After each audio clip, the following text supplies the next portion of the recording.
Hello my dear students and friends.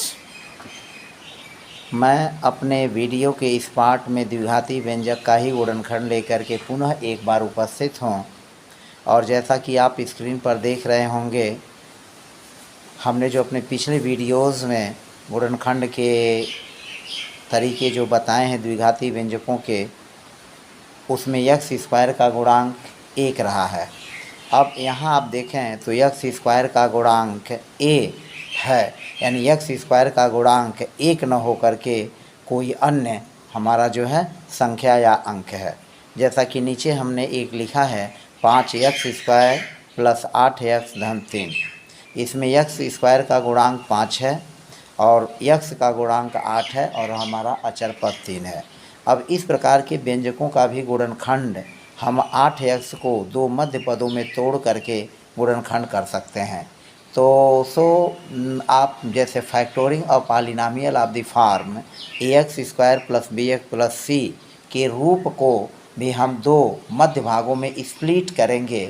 जो हमारा मध्य भाग है उस मध्य भाग को दो मिडिल टर्म में बांट देंगे, स्प्लिट कर देंगे और स्प्लिट करके हम कुल 4 पद बना लेंगे और 4 पदों में दो दो पदों का समूह बना करके हम इस प्रकार के व्यंजकों का गुणनखंड कर सकते हैं, जैसा कि आपने पिछले वीडियोस में हमारे किया है, देखा है। तो हम यहाँ पर देखें आप, जो यक्स स्क्वायर का गुणांक 5 है, इस 5 को भी लेंगे और जो हमारा अचर पद 3 है, इस 3 को भी लेकर के आपस में गुणा करेंगे। और आपस में गुणा करने पर अगर आप देखें तो 5 में 3 से गुणा करने पर हमारा जो गुणा होगा वो आएगा 15, यानी यह हो जाएगा 15। और फिर 5 में अगर 3 आप जोड़ते हैं तो 5 में 3 जोड़ने पर हमारा हो जाएगा 8।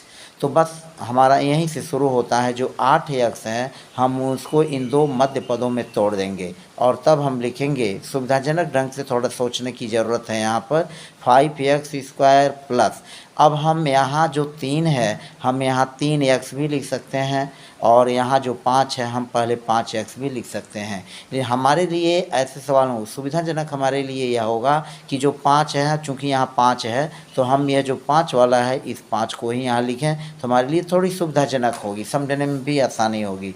तो हमने लिखा 5x और यह जो 3 है हमने लिखा धन 3x और फिर हमारा यह 3 जो अचर पद है वैसे ही रह जाएगा। अब आप देखें 5x वर्ग और 5x, ये दो पदों को हम एक समूह में मान लेंगे और 3x धन 3 को एक समूह में मान लेंगे। और अब देखें कि 5x इसमें भी है और 5x इसमें भी है, तो 5x इन दोनों पदों में है, हम 5x को कॉमन कर लेंगे और जब 5x को कॉमन करेंगे तो 5 कॉमन होकर के बाहर आ जाएगा कोष्ठक के और x भी एक पद जो है बाहर आ जाएगा, यहाँ एक x बचेगा तो यहाँ हम लिख लेंगे x और फिर धन, चूँकि यह 5x पूरा का पूरा कॉमन होकर के हमारा यहाँ हो गया तो 5x में जब हम इस 5x से इस 5x में भाग देंगे तो भागफल हो जाएगा 1 और हम यहाँ 1 लिख लेंगे। फिर इसी तरह से आप देखें इसमें भी 3 है, इसमें भी 3 है, 3 को हम कॉमन कर लेंगे, फिर हमारा बचेगा यहाँ x और फिर धन 3 से 3 में भाग देंगे तो 3 एक अन्य 3 होगा, यानी 3 एक कम 3 होगा। तो इस तरह से यह x धन 1 हो गया, x धन 1 हो गया। अब इसमें भी x धन 1 है, इसमें भी x धन 1 है, तो x धन 1 को हम कॉमन कर लेंगे पुनः और x धन 1 को कॉमन करके इसको छोटे कोष्ठक में लिख लेंगे और फिर यहाँ जो 5x है इस 5x को और धन 3 को यहाँ लिख लेंगे, या 5x और धन 3 यह बचेगा तो हमारा गुणनखंड हो जाएगा 5x धन 3 और यह हो जाएगा x धन 1। तो इस तरह से आपने देखा कि अगर इस प्रकार का द्विघातीय व्यंजक है पॉलिनॉमियल का तो हम इस प्रकार के प्रश्नों को इस तरह से गुणनखंड करते हैं। अब हम एक अगला उदाहरण लेकर के चलते हैं और उस अगले उदाहरण को इससे समझाते हैं। हमारा दूसरा उदाहरण है कुछ इस तरह का, और दूसरे उदाहरण को हम बड़ी ही आसानी से इसको भी लगा सकते हैं। हमारा दूसरा उदाहरण है 6x का वर्ग 6x वर्ग और धन 5x और -6। अब यहाँ देखें यह जो x स्क्वायर का गुणांक 6 है, इस 6 में और जो हमारा अचर पद है इस 6 में हम गुणा करेंगे तो हमारा आएगा 36, हमारा आएगा 36। अब यहाँ आप देखें अगर 6 में 6 जोड़ते हैं तो 12 आ जाएगा, जबकि यहाँ यह इसका गुणांक 5 है। तो 6 में 6 जोड़ करके हमको इसको लगाना संभव नहीं है।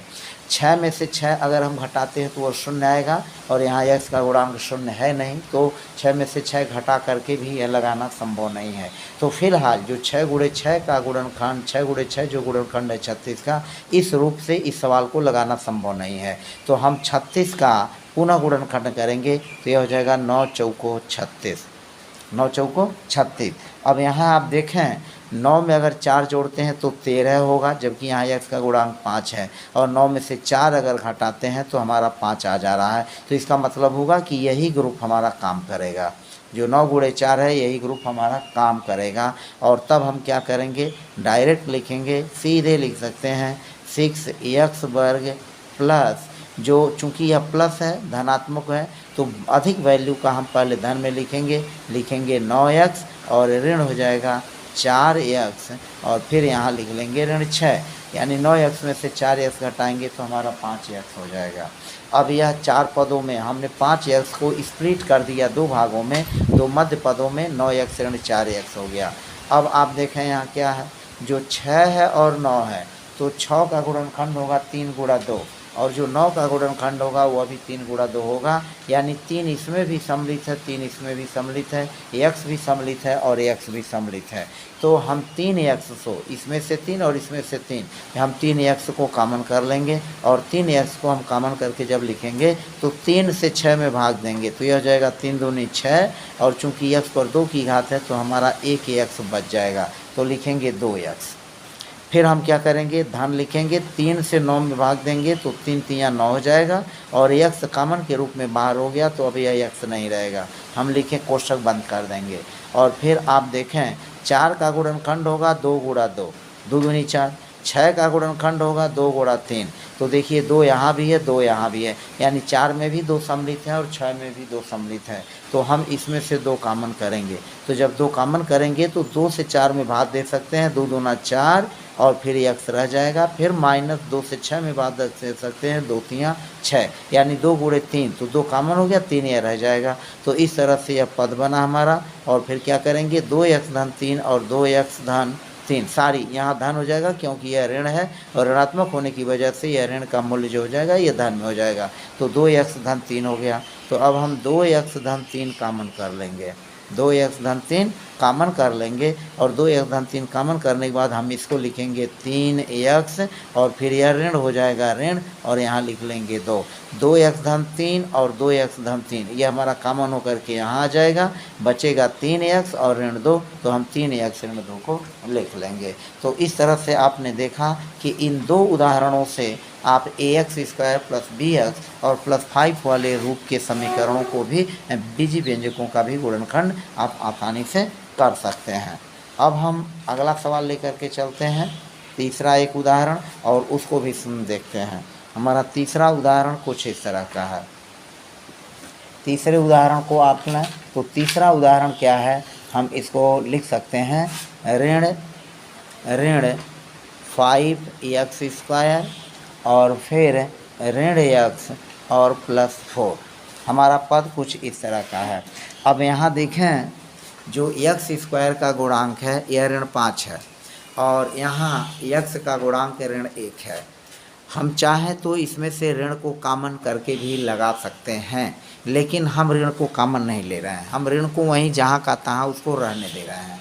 और उसको रहने देने के बाद अब हम क्या करेंगे, 5 का 4 में हम गुणा करते हैं, तो 5 का 4 में गुणा करेंगे कितना होगा, 20 हो जाएगा, और 5 में से 4 घटाएंगे तो आपका 1 आ जाएगा, अर्थात x का गुणांक जो यहाँ 1 है उसके लिए हमारा यही वैल्यू काम करेगा, 5 ऋण 4 यही वैल्यू काम करेगा।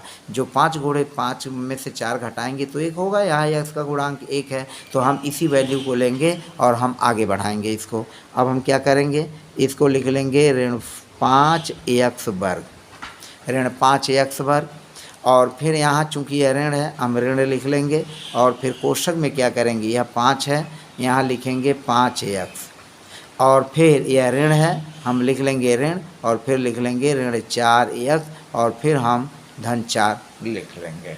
तो इस तरह से हमारा यह बीजी व्यंजक जो है आगे बढ़ गया। अब क्या करेंगे, ऋण 5x वर्ग को हम अपनी जगह ऐसे ही लिख देंगे, ऋण 5x वर्ग, और इस कोष्ठक को तोड़ देते हैं तो यह हो जाएगा ऋण 5x, और चूंकि यह ऋण है तो जब हम इस कोष्ठक के बाहर का ये तोड़ेंगे तो धन हो जाएगा 4x। यह है ऋण, और चूंकि कोष्ठक के अंदर है तो यह ऋण तोड़ेंगे तो ऋण का बन जाएगा धन, तो यह हो जाएगा धन 4x और यह हो जाएगा धन 4। यह क्या हो जाएगा, धन 4 हो जाएगा। तो यह हुआ ऋण 5x, और ऋण का जो धन है, यह जो ऋण है यह धन 4x हो गया, और यह हो गया धन 4। अब आप इसमें देखें दो दो का समूह अगर बनाते हैं तो यह हो जाएगा ऋण 5x वर्ग और ऋण 5x, इन दोनों को एक कोष्ठक में करते हैं, और फिर धन 4x और धन 4 को एक कोष्ठक में करते हैं। अब यह आप देखें, अब तक यहाँ तक हो गया। अब चूंकि ऋण 5x इसमें भी है, ऋण 5x इसमें भी है, तो हम ऋण 5x को कॉमन कर लेते हैं। तो ऋण 5x हमने कॉमन कर लिया। ऋण 5x जब कॉमन हम करेंगे तो यह धन में चेंज हो जाएगा, 5 निकल गया x, तो यहाँ सिर्फ बचेगा x, और चूंकि 5x को हमने कॉमन कर लिया तो 5x से 5x में भाग देंगे तो 1 हो जाएगा, तो यहाँ लिखेंगे धन 1, चूँकि यह ऋण हमारा कॉमन हो गया। तो 5x ऋण 5x और x धन 1 हो गया। फिर इसमें 4 कॉमन है, 4 कॉमन कर लेंगे और हमारा बचेगा x, और धन 4 में 4 से भाग देंगे 1, तो यह हो जाएगा x धन 1। तो इस तरह से आप देखें यह गुणनखंड हुआ, और हम क्या करेंगे, x धन 1 इसमें भी है और x धन 1 इसमें भी है, तो x धन 1 को हम कॉमन कर लेंगे और यहाँ लिख लेंगे x धन 1 एक कोष्ठक में। और फिर क्या करेंगे, यह जो ऋण 5x है हम लिख लेंगे ऋण 5x, और फिर यह धन 4 है हम लिख लेंगे धन 4। अब चाहे तो सुविधाजनक ढंग से इसको आप ऐसे भी लिख सकते हैं, x धन 1 और फिर 4 और ऋण 5x, हम इसको ऐसे भी लिख सकते हैं, धन 4 को पहले लिख लें और 5x को बाद में लिख लें, तो यह हो जाएगा ऋण 5x। तो हमारा x धन 1 और 4 ऋण 5x, इसको इस तरह से भी लिख सकते हैं, 1 को पहले लिख लें तो 1 धन x हो गया और यह हो गया 4 ऋण 5x। तो हमारा आंसर ये भी सही है, हमारा आंसर यह भी सही है, और हमारा आंसर यह भी सही है। चाहे तो हम यहाँ तक ही लिख सकते हैं, फिर या तो यहाँ लिख लें या तो इसको लिख लें। तो इस तरह से आपने देखा कि इस तरह के प्रश्नों को भी हल करना कितना आसान है, और मुझे पूरा उम्मीद है और विश्वास है कि जैसे जैसे आप मेरे वीडियो को देखते जाएंगे और जैसे जैसे आप समय देंगे और वीडियो को बिना स्किप किए हुए जितना ही गंभीरता और धैर्यपूर्वक सुनेंगे, आपके प्रश्न, गणितीय प्रश्न उतने ही ज़्यादा आसान और जो है कम समय में आप प्रश्नों को लगा लेंगे। अब हम एक अन्य उदाहरण और लेकर के चलते हैं और उसको भी लगाते हैं। तो फिलहाल साथ साथ में आप भी इसको लगा सकते हैं, अगर कापी कलम आपने रखा हो साथ में ही तो इसको आप साथ में लगाते चलिए और देखिए कि आप लगा करके इसको अपने उत्तर से मेल आसानी से करा सकते हैं। एक हमारा अगला उदाहरण है 2x² प्लस 7x और प्लस 3। अब इसको देखिए कैसे लगेगा, 2x² प्लस 7x प्लस 3, इसमें भी 3 पद हैं, 2x² पहला पद है, 7x दूसरा पद है और 3 तीसरा पद है। अब जो हमारा अचर राशि 3 है, इस अचर राशि 3 को जो कि c वाला है x² की गुणांक के 2 से हम गुणा करते हैं, तो यह हुआ हमारा 3 दूना 6। अब यहाँ आप देखें अगर 3 में 2 को जोड़ते हैं तो हमारा 5 आएगा, और यहाँ 5 चूँकि है नहीं तो हमारा यह काम नहीं करेगा। हाँ, अब 6 का गुणनखंड एक और होता है, 6 इकन्ने 6, 6 इकन्ने 6, और 6 में आप 1 जोड़ेंगे तो क्या हो जाएगा 7। इसका मतलब हुआ कि हम 7x को 2 खंडों में तोड़ेंगे, 2 भागों में तोड़ देंगे, एक 6x का और एक 1x का। तो अब यहाँ हम लिखते हैं और आप देखें यह क्या हुआ 2x² हमने लिख लिया, और 7x की जगह हम यह लिखेंगे 6 और 1, तो हमने लिखा 6x, और फिर धन, और फिर जो यह 1 है हमने लिखा 1x, और फिर धन जो 3 है वह 3 यहाँ हमने लिख लिया।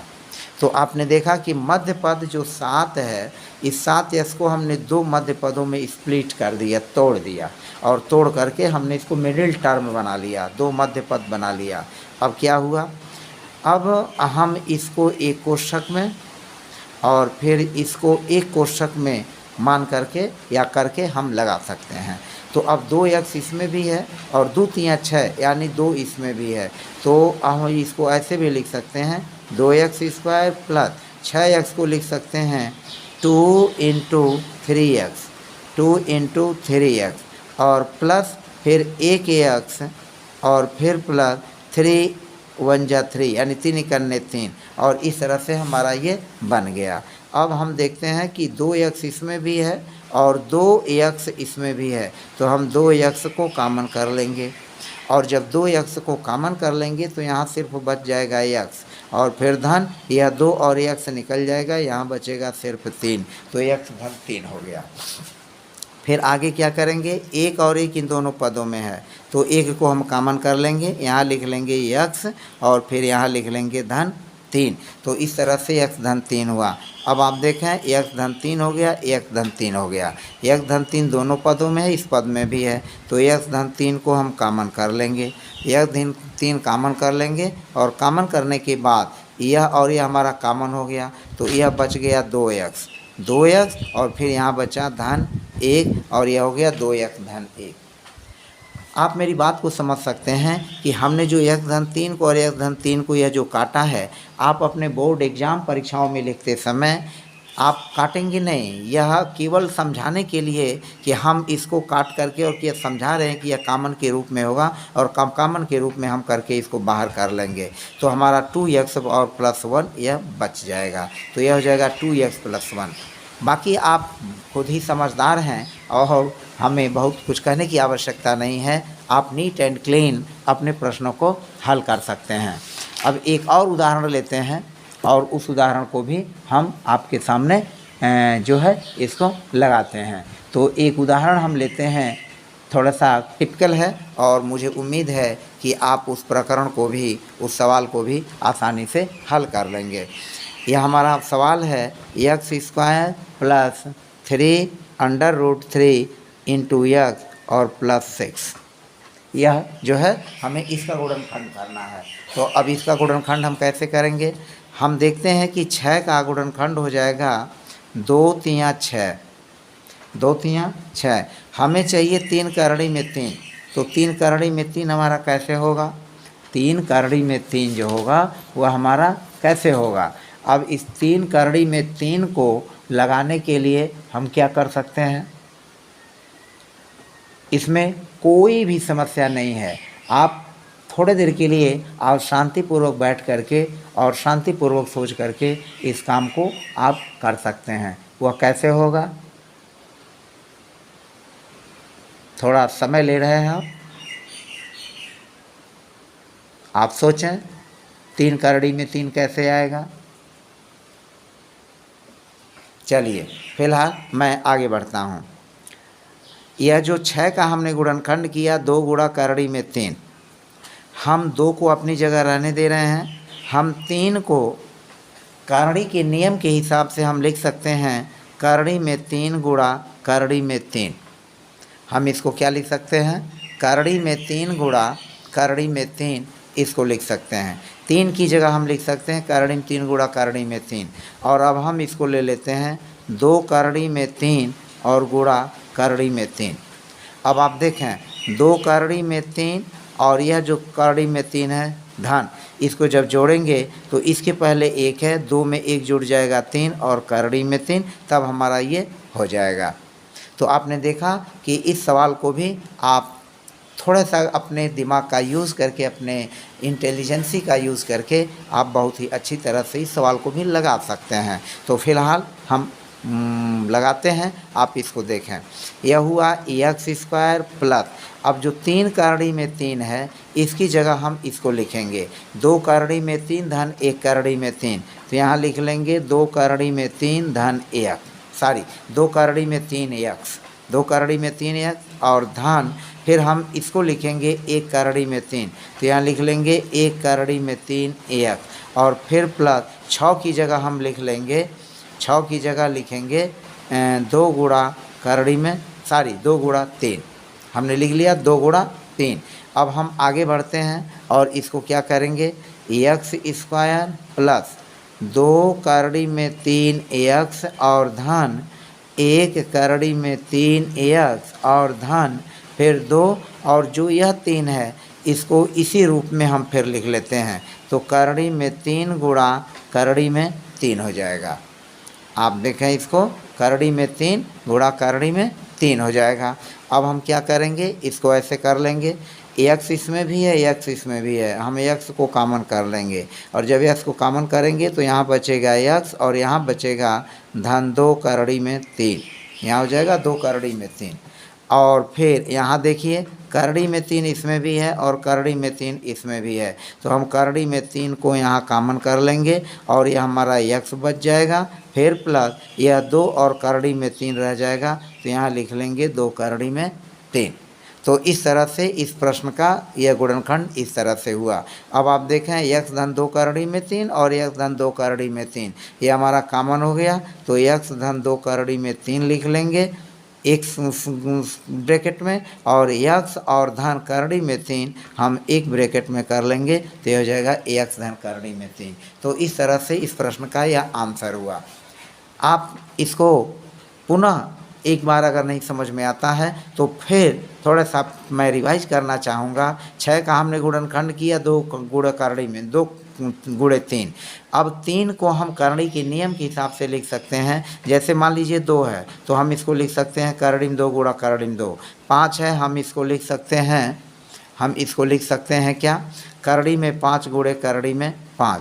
इसी तरह से अगर 3 है तो हम लिख सकते हैं करड़ी में 3 गुणा करड़ी में 3। तो यह जो 3 है हम इसको बड़ी आसानी से हम क्या लिख सकते हैं, यह जो 3 है इसको लिख सकते हैं करड़ी में 3 गुणा करड़ी में 3 और यह हो जाएगा 2 करड़ी में 3 गुणे करड़ी में 3 और हम यहाँ इसको रख लेंगे और रखने के बाद इसका समूह और इसका समूह बना लेंगे। यहाँ एक्स इसमें से कॉमन कर लेंगे, तो यहाँ बचेगा एक्स धन 2 करड़ी में 3 और फिर यहाँ धन या करड़ी में 3 यहाँ भी है, करड़ी में 3 यहाँ भी है, इसको कॉमन कर लेंगे करड़ी में 3, यहाँ बचेगा एक्स धन 2 और यह करड़ी में 3, फिर एक्स धन 2 करड़ी में 3 एक्स धन 2 करड़ी में 3 हम कॉमन कर लेंगे और यह एक्स बचेगा धन करड़ी में 3 बचेगा। तो इस तरह से जो है इसका यह गुणनखंड होगा। तो इस तरह से आपने देखा कि इस प्रकार के बीजीय व्यंजकों का जो कि द्विघात समीकरण के रूप में भी हैं, इनको भी हम आसानी से बहुत ही आसान तरीके से लगा सकते हैं। फिलहाल बस आज की वीडियो में इतना ही और शेष भाग हम अगले वीडियो में लेकर के हाजिर होंगे। तब तक के लिए धन्यवाद। आपका दिन शुभ और मंगलमय हो और आप आगे बढ़ते रहें, इन्हीं कामनाओं के साथ बहुत बहुत धन्यवाद। जय हिंद।